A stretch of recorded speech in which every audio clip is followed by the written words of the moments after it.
Stop, immediately! The coach jerked to a halt, coming to rest at a slight angle, so that Rosamunde's maidservant, bonelessly snoring opposite her, almost toppled her considerable bulk onto her mistress.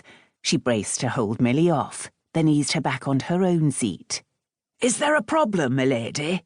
Garforth shouted down. "I thought I saw someone lying by the road. Perhaps a person. Send Tom back to see." The coach lurched as the young groom leaped down. Leaning out, Rosamunde followed his progress in the gloom. "A little further, Tom. No, further out. Near that gorse." "Heck, it isn't all," the groom said, sliding down a slight dip and crouching. He looked up. "It's a man, Mr. Garforth." Rosamunde opened the door, held up her wide skirts, and jumped down to the road. "Is he dead?" she called as she ran over. "Dead drunk, more like, milady. Though what he's doing way out here." Rosamunde peered into a boggy dip. "He'll catch his death. Can you get him up?" Tom shoved his big hands under the man's arms and lifted.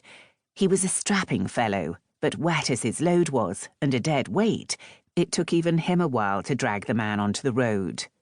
Rosamunde fell to her knees beside the bundle that reeked of wet wool and gin. Grimacing, she felt his chilly wrist for a pulse. Alive at least.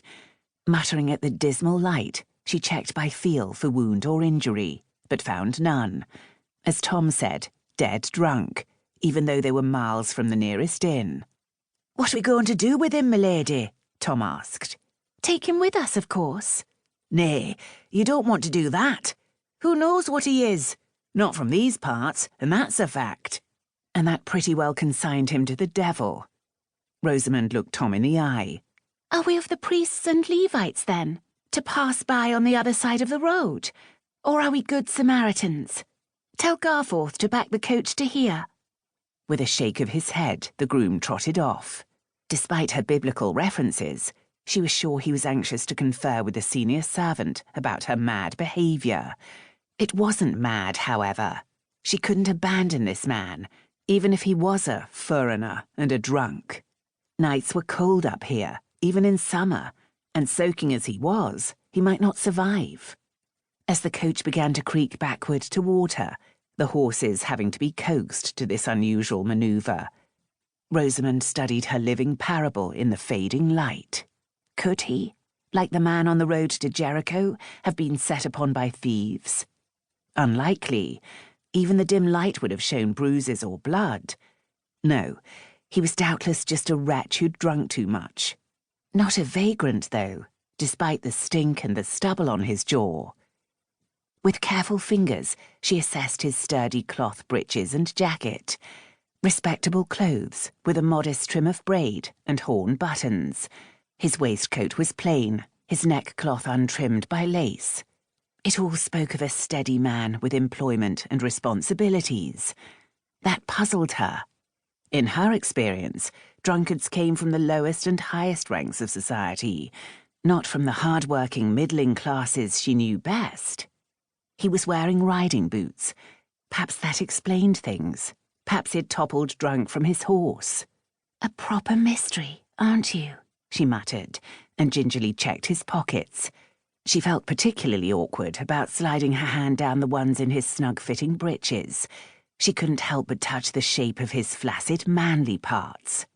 It was all for nothing.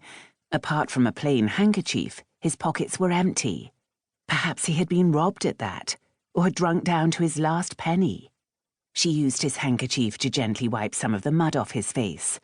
As the coach slowly eased beside her, the lanterns threw a pool of flickering light on her task. Oh my! Despite stubble, scrapes, and a minor bruise on his cheekbone, he was doubtless some woman's darling, this one. Not a glorious face, but a pleasing one, with regular features well arranged, features that even in unconsciousness hinted at smiles rather than frowns. Suddenly tender, Rosamunde cradled his stubbled cheek in one hand, pleased she'd be able to return him to the people he smiled for. She could only hope he'd be wiser for his experience. He wouldn't have a chance if he caught an inflammation of the lungs.